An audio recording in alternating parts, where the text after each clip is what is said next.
خاموش. چی آدم خود رو پس کردن ایتا؟ سودا ماست که آمدی تو پاس تو کچکه هرو. تو با امروزه اومدی. شرمنده. دادو سی پول دما. سلام علیکم. یادتکی یادتکی نمیشه.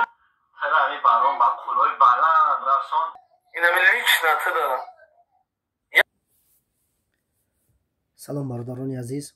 من میخواستم که خاموش بشم ولیکن این ویدیوهایی که دیدید اینها مرا نماندن که خاموش مانم.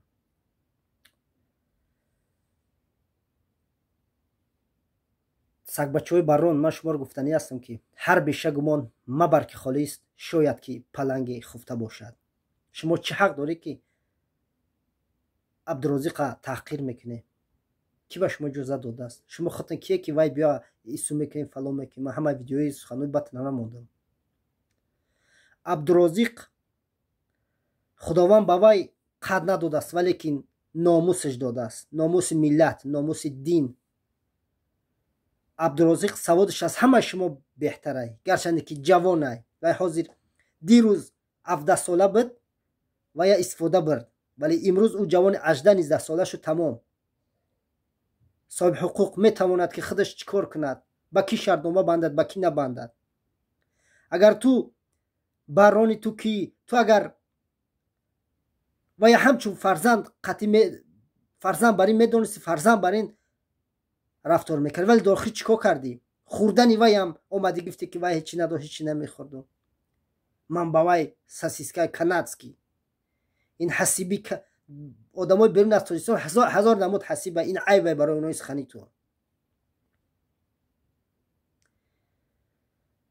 تو خودت اول کی بدی؟ استفکه میموند در اینترنت، استفکه یعنی قمار. هزارها جوان در قفای تو به ناموس شد. شما ریشا را مونده همتون صدقه امون ریش نکنه. گذشته ما همش ریش داشت، گذشته ما را شرمنده کردید. ای استاد رودکی تا استاد عینی همه صاحب ریش بدن، از شما ریش داره و تمیز ندارید. عبدالرزاق تو بهترینی، تو رو افتاده نشو، تو خسته نشو، خفه نشو، غمگین مشو، به اینها اهمیت نده، نگاهشون هم نکن، چون که تو بالایی. آدم انسانی بزرگ همه وقت سنگ میپرتاین. تو کسی بدی نبودی به گذشته فکر نکن، تو انسانی بزرگ شدی. ما فخر میکنیم که تو گرچند که خداوند قدس نداده است ولی ناموس داده است، پرچم تاجیکستان رو برداشتی.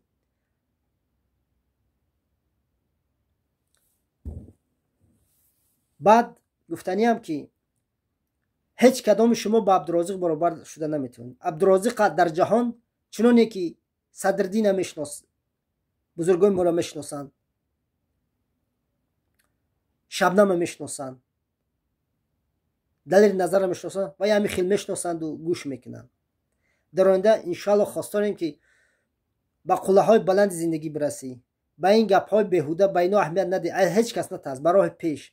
ولی اگر این کار شما اگر خیب باشد و برای تماشا، بگذار حقیقت شود که دیگر تو فریب نخوری.